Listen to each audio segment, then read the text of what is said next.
give them a huge round of applause.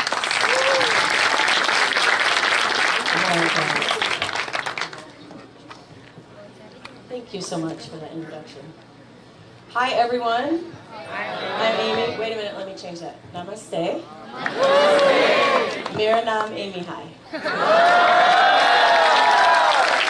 that's all I know. I would like Miss Holy Firestone to kindly come up on the stage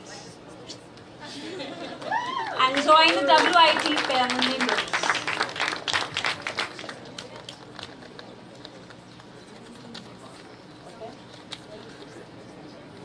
And also Miss Erica Kuhl.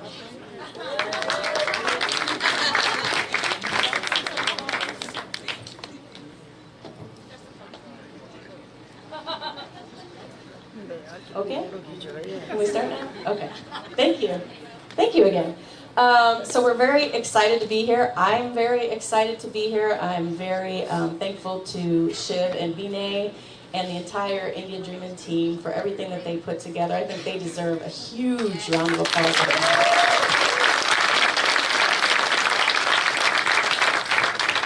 Vinay, I just gave you a round of applause. Sorry. Yeah, thank you. So we're very happy to be here. This is the WIT panel. And unlike the other sessions that you've been to today, we're not presenting anything technical. We're not even putting up a PowerPoint for you to look at. What we are hoping to talk about today is just the basic issues that women in tech are facing. I love to see that there's lots of men in here because maybe you guys might learn something about what your coworkers are going through, what we face as women in tech. And I'd like to, at this time, ask that the Indian women in tech leaders please stand up, identify yourselves, give them a round of applause.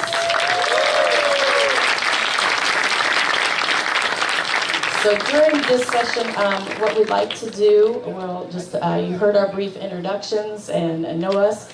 We'd just like to have a conversation. We'd like to tell you a little bit about our stories involving women in tech and our issues that we've faced. And then also, more than that, hear from you. Hear from the women in tech here. The issues that you face here are, we might have some similarities, but there are a lot of differences because of the culture. So we want to learn from you as well as listen and hopefully get the men involved. And any questions that you guys might have, feel free to speak up. We don't have a lot of time, so a couple of the subjects that I've talked about recently include leading like a woman in a man's world. And I think following Erica and following Holly, these are prime examples of what we talk about in the WIT system about just basically being able to be a woman, be yourself, and succeed. Salesforce is a fantastic example of allowing women to do that. It's not that way at all companies. And I'd like to turn it over to Angela and ask her experience about, how you've utilized your skills as a woman and not necessarily follow the path that I have to be like a man in order to succeed. That's a tough one. Can you hear me okay in the back? Okay. All right, perfect.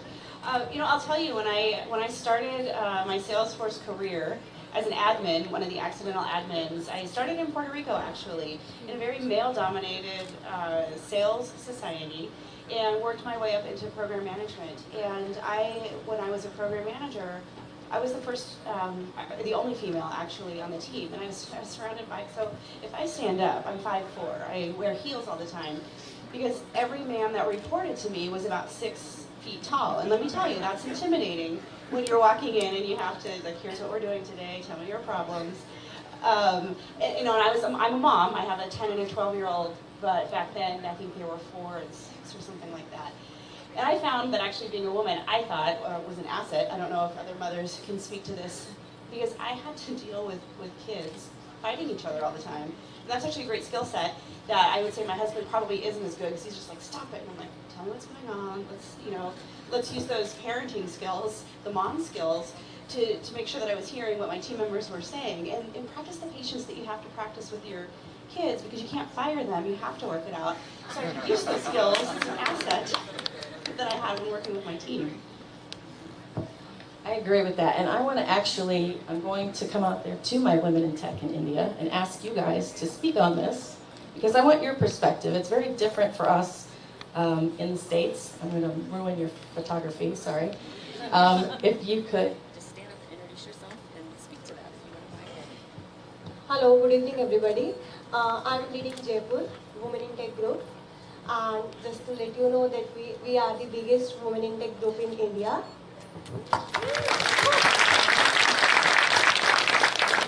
Okay, so we just started our group 4 months back. Till now we have 2 meetups, and the number of girls turn-ups are quite good.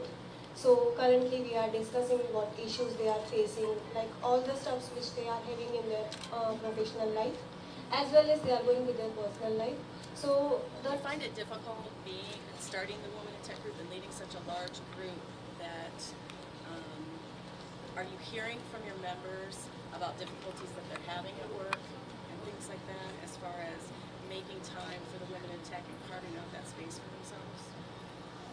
Yes, it is like, yes, they are, it was a tough task to get women come up for these meetups, because it was like that, what we will get, what is the fun to join this group, and what are the outcomes overall. So we created such, I can say such agenda for this event, so that the people will not, so once they came in, they will not feel like that there is nothing to come. So we'll ask them to come and present over, so that they'll have some confidence, and at their workplace also they can just show, they just come up with the better confidence and enthusiasm. Thank you. That's very important to have that sort of support, and I thank you so much for, can I hold on to both of them? Can I have both of them or no? I only get one? I want to talk as much as I can. So thank you for that. That's very important. One thing that you might not realize is that we all need support. That was the whole purpose of the WIT group starting. You know, you might want to take some time, if you have never thought about it, what your female coworkers might be dealing with, family issues and things like that, how important the support system is of a WIT group to have. Stephanie, I think we've talked about this before. It's the Girly Geeks. It started in Texas with Geraldine. You're from Texas. That was a very important, so if you could speak to how the WIT group has helped you, how it has helped support your Salesforce career and goals. Absolutely. So I first saw Girly Geeks in 2012 when I went to Dreamforce and went to the National Girly Geeks meeting, and I was blown away by it. And I was on cloud 9 because I finally met women who did what I did. But after it was over, I went back home and I was alone again. I'd been used to being on teams, I was on sales teams, and whenever you're working on a team, you get to vent, you get to reach out to each other and help support each other. So the Girly Geek chapters actually started in Austin, Texas. Whenever I missed the Girly Geeks so much, I wanted to do it at a local level. And we asked Geraldine, and she said yes, we could start the chapters. And our first one kicked off January 2014, and there were 18 women that showed up. And it blew my mind, because I didn't know this many women in Austin did Salesforce. And we've met every month since then. And part of the reason that I wanted to start the chapters is I grew up at Dell. I started at Dell when I was 23, 24, was there almost 9 years, and I was surrounded by both male leadership and female leadership. So I was really fortunate to see the importance of having both, because you need to have both. There's a balance. You can learn different things from both men and women. And when I left Dell, I found that there wasn't a lot of female leadership, and I missed that. I still had a lot of men mentoring me. I had a lot of men helping me when I wanted to get back into the Salesforce platform. They mentored me, they gave me advice, but there were no women for me to go to. So that was one of the goals with the Women in Tech chapters, was to find more women like me and also create more female leaders that so that when other women were ready to go back into the workforce or wanted to take that leap into Salesforce or technology, they would have a network that they could go to and reach out to, and that's what we built. And now there's chapters throughout the whole world. When I started that, I went back into Salesforce. I was a solo admin in 2012, and in 2 years I became a Salesforce manager. The next year I became a senior Salesforce manager, and now I'm a director of technology. I don't have a college degree. I'm not like all of you. Y'all blow me away with your formal education. But I wouldn't have been able to do that, make that leap in 5 years, go from being a solo admin to a director of technology. I own the instance of the company that I work for. And I did that through the help of the women that were in the chapter with me. We talked about career development. We helped each other get certified. We helped those that wanted to learn to code, helped each other code. And it was also a safe place for us to ask questions about the problems that you run into.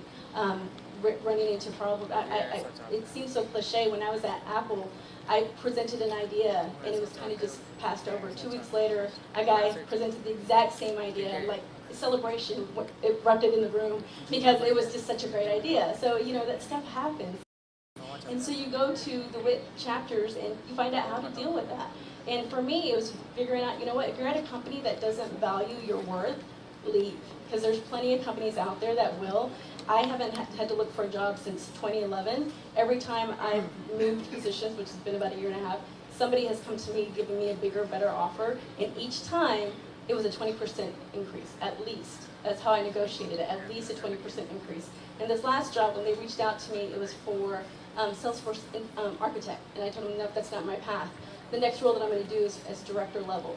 And so they said, all right, well, for the right person, we'll consider it. 24 hours later, they reached back out to me and said, you know, the role will be director role. Will you come in and speak with us? I said, yes, this is the pay that I'm looking for. They're like, oh, well, we didn't know Salesforce directors made that much money. And I was like, well, that's what I'm looking for. And if you can't do it right now, I understand that. When you're ready and you have the budget, if I'm still available, please reach out to me. 24 hours later, she came back and said, I pitched you to my CEO. We're ready to talk. And now I'm there as their director of technology.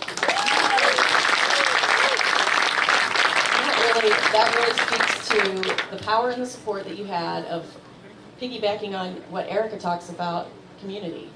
You have your community, you have the support of your WIT groups, and you know, I spoke to a young lady last night, I'm sorry, I forgot your name, I hope you're here, the WIT leader of the Mangalore group.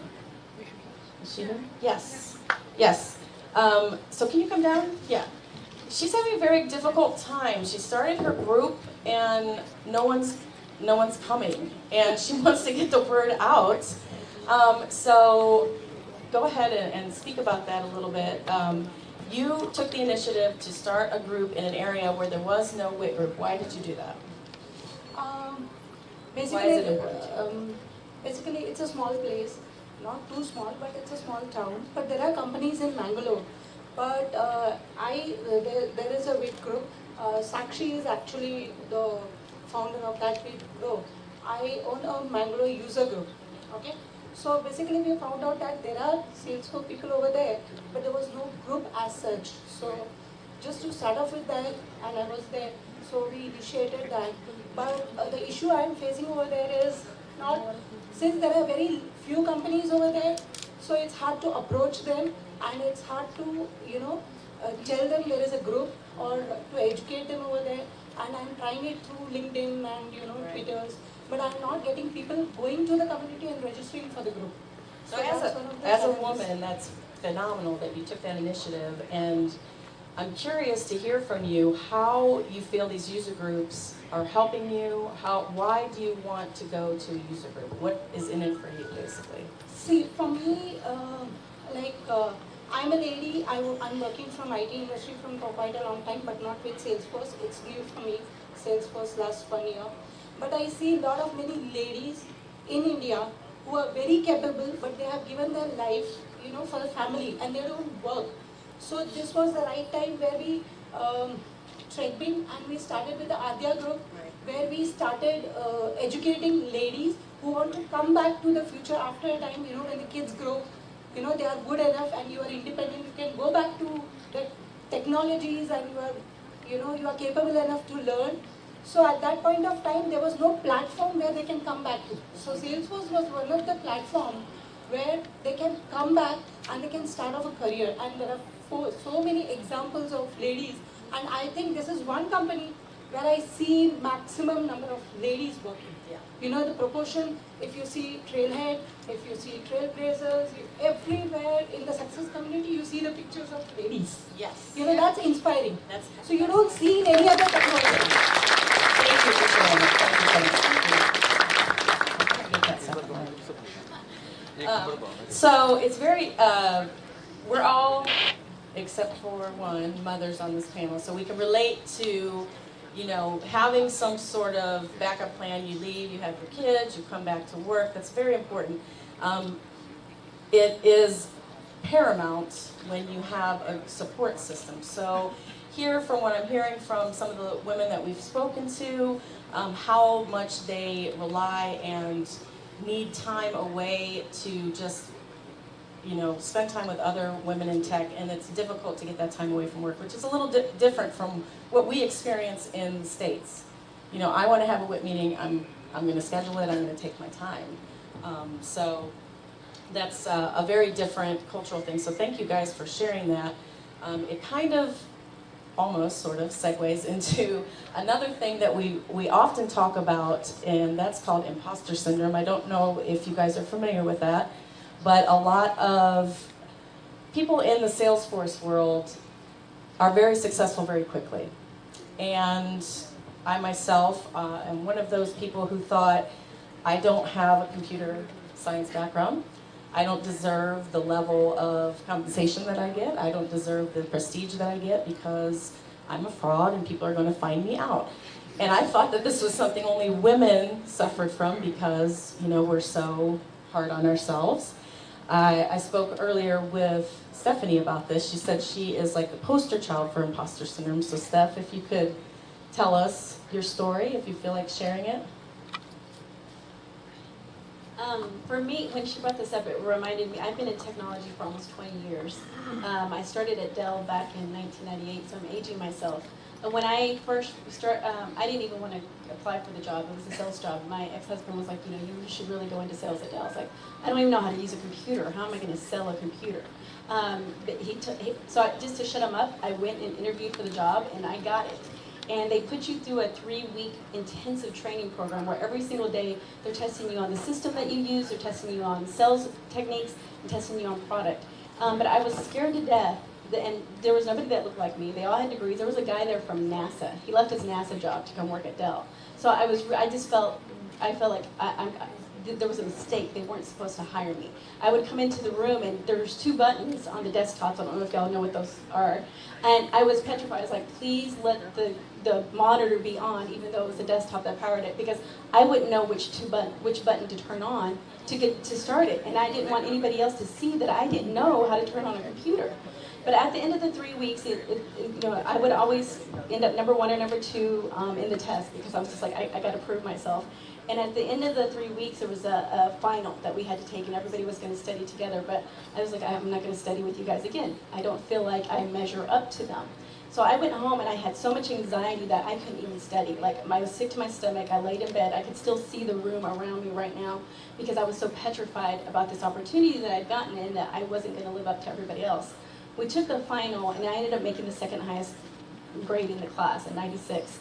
And everybody was so mad at me because I didn't go study with them, and they thought I was turning back on them. But yeah, and I was still in shock that I was able to hold my own way back then in a world of technology, and now here I am. Here you are. Here I am in India with all of you, I know, and it blows it's my mind. amazing. I'm from a small town in West Texas with nothing but dirt and flat land, so I'm really watching y'all dance earlier. I was overcome with emotion that I can't believe that this platform has brought me here with all of you, and it just speaks to the opportunity. It's an India dream. It's an India dream. But all along the way, I had those fears I get about extra points for that, not right? being good enough. But the community, they remind you, and they give you the courage and the confidence to keep pushing through. And at the end of the day, even if you don't think you measure up, do your best. Do your very best, and yes, fake it till you make it. Do your very best, and always be learning, and you're going to do good. Thank you, Stephanie. the landscape here is very competitive. I want to ask Sonika if she has ever experienced that kind of feeling of doubt of your success, thank you, and if you feel like you're overwhelmed and things like that and how you've dealt with it. Yeah, hello everyone. My name is Sonika and I'm leading WIT user group. Thank you for everything. I haven't started my career as a Salesforce developer or Salesforce administrator. I was from a non-technical background. I started my career as a web designer or graphic designer, and then I got to know about the Salesforce, and I got interested into that. And then I thought that this is something that which is a platform that we get a recognition and the thing you can say better opportunities we have. So I start learning Salesforce through Trailhead and through from my friends. They helped me into that, and the way it started, and I moved into Salesforce. It took a long time, but I moved into Salesforce and I started my career again as a fresher after having 3 years of experience. So I'm pretty happy and very much well on that I took a good decision that time and to choose as a Salesforce as my career. And I'm very happy and glad and proud to be part of Salesforce community itself. Thank you, Sonika.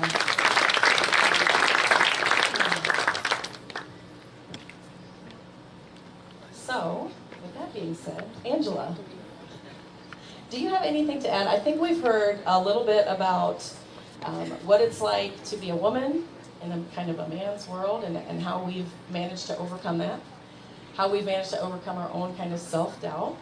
And I'm hoping that hearing some of the stories, the guys in here will maybe reach out to their managers, their co-workers, and ask what you can do to help support the women that you work with to ensure that they have the tools that they need to succeed, like these women have overcome what they've come in their workplace and their careers, what we've all dealt with and things like that.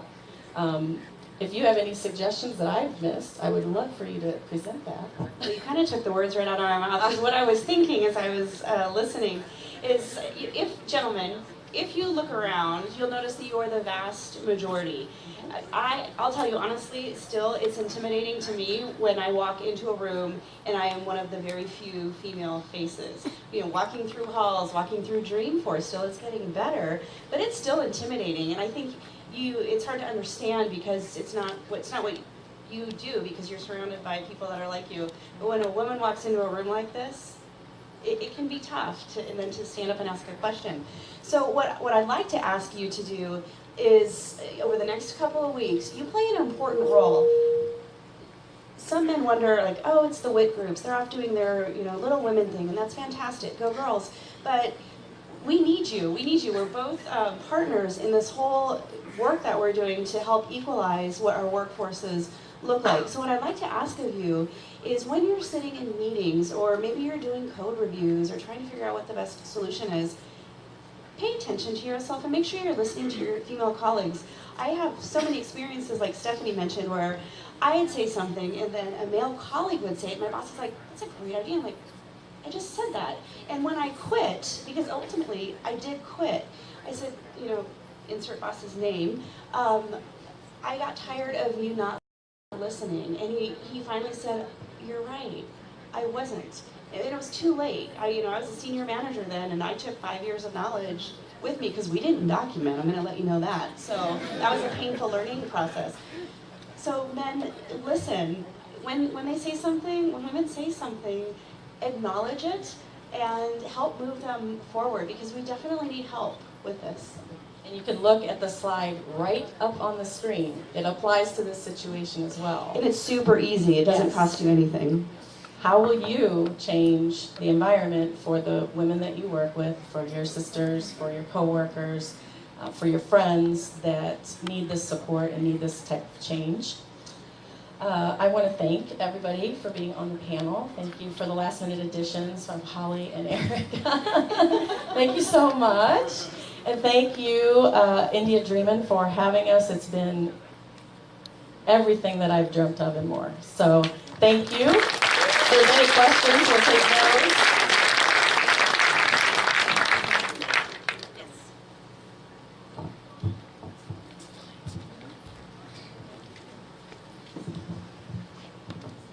Hello.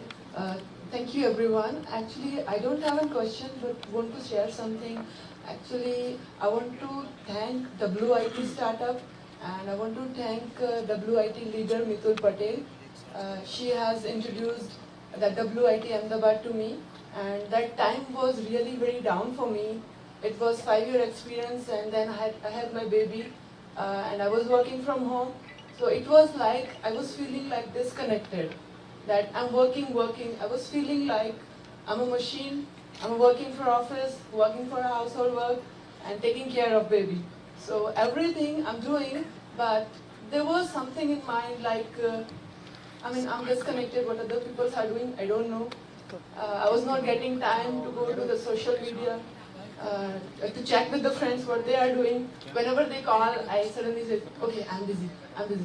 Baby is there, office is there, and lot many things. But there was a time I just got a few hours and I was just talking with a friend, and she told me that I think WIT was started few months back, and that was the time I was really down. And Mitul Patel introduced that WIT is there, and this is for such women which are facing such problems.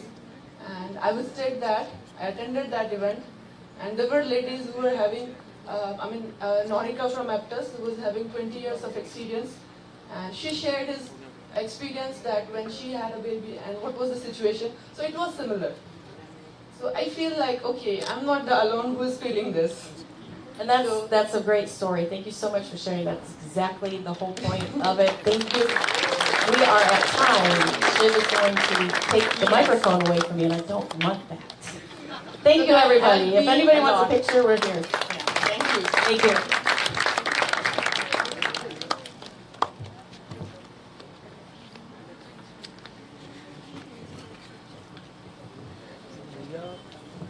Thank you all. WS Power, that's amazing.